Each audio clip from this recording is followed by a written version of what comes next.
Hai teman-teman, bicara mengenai kesehatan yuk. Simak di May Medical Talk, enjoy! Hai, kembali di Ngobrol Santai Dunia Kesehatan bersama Mei. Kali ini kita akan bahas bersama apa saja sih varian virus COVID-19 dan bagaimana gejalanya. Sudah hampir 2 tahun negara kita diserang oleh virus corona. Segala upaya telah dilakukan oleh pemerintah untuk memutus rantai penularannya, dimulai dari prokes sampai dengan vaksinasi. Akhir-akhir ini, setelah banyaknya kasus yang menurun, kita dikejutkan kembali dengan mutasi dari virus corona yang membuat kasus infeksi maupun keparahan meningkat kembali. Mungkin kita juga bertanya-tanya, apa saja sih mutasi dari virus corona ini dan mengapa terjadi mutasi? Pada dasarnya, semua adalah sama, yaitu virus corona atau yang disebut juga virus SARS-CoV-2, di mana virus tersebut semakin sering disebut-sebut bermutasi.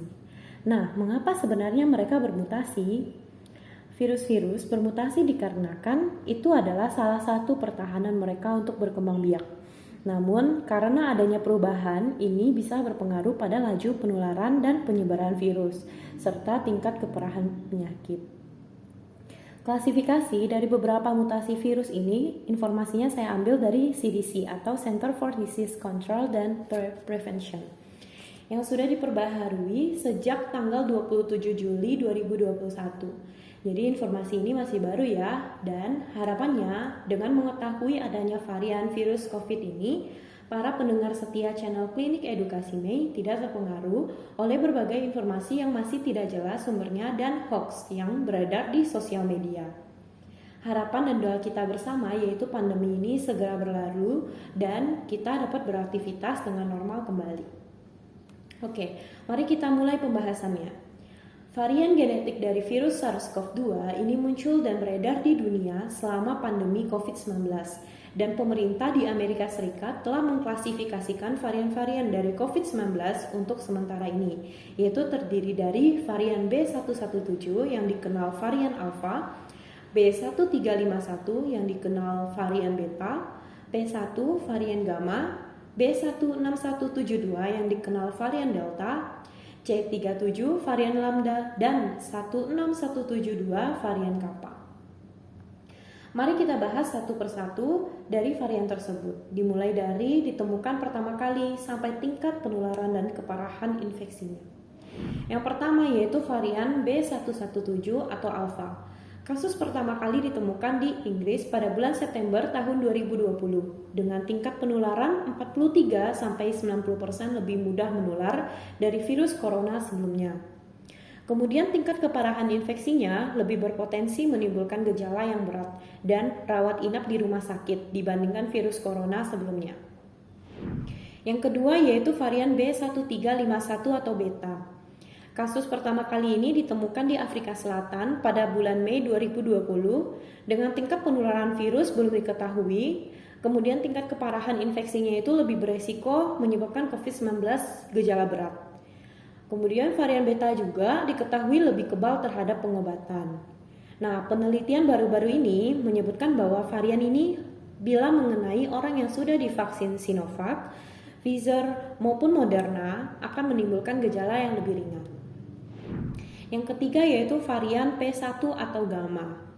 Kasus pertama kali ditemukan di Brazil pada bulan November tahun 2020 dan di Jepang dengan tingkat penularan virus belum diketahui. Kemudian tingkat keparahan infeksi cenderung kebal terhadap pengobatan infeksi COVID-19. Yang keempat yaitu B16172 atau Delta. Kasus pertama kali ditemukan di India pada bulan Oktober tahun 2020 dan tingkat penularan virusnya dapat mencapai 30-100% lebih mudah menular dibandingkan dengan varian Alpha. Kemudian dengan tingkat keparahan infeksi berpotensi peningkatan lebih tinggi 2 kali lipat perawatan di rawat inap rumah sakit dibandingkan varian Alpha. Beberapa penelitian mengatakan bahwa jenis varian ini lebih cepat berkembang di sel tubuh manusia dan lebih kuat melawan sel tubuh manusia.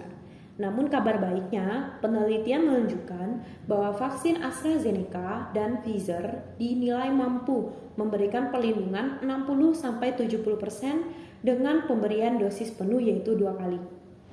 Kemudian varian C37 atau Lambda. Kasus pertama kali ditemukan di Peru pada bulan Desember tahun 2020. Tingkat penurunan virus belum diketahui dan tingkat keparahan infeksinya juga masih belum diketahui. Berbeda dengan varian Alpha, Beta, Gamma, dan Delta, varian ini masih disebut sebagai variant of interest, di mana masih diteliti oleh WHO lebih lanjut tingkat keparahan dan penularannya. Kemudian yang terakhir yaitu varian 16172 atau Kappa. Kasus pertama kali ditemukan di India pada bulan Oktober tahun 2020 dengan tingkat penularan virus masih belum diketahui dan tingkat keparahan infeksi juga masih belum diketahui.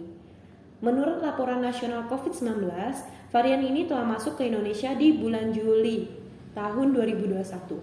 Sama seperti varian Lambda, varian ini juga termasuk varian of interest, di mana masih diteliti lebih lanjut tingkat keparahan dan penularan penyakitnya.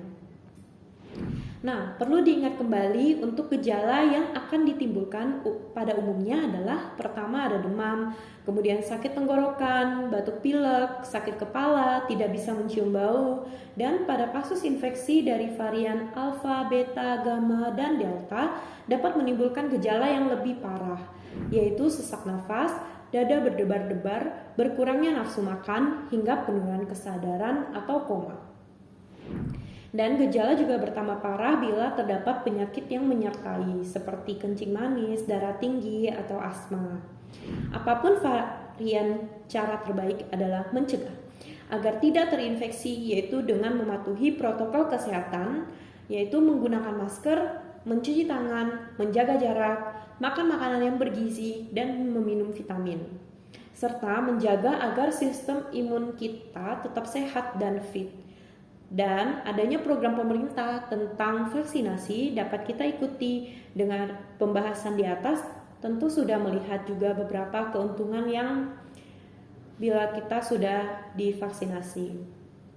Semoga dengan informasi yang saya sampaikan bisa menjawab pertanyaan kebanyakan masyarakat di Indonesia terhadap varian baru virus corona dan tidak menjadi kepanikan yang berlebihan juga, serta tahu apa yang harus dilakukan. Semoga informasi ini dapat bermanfaat. Terima kasih.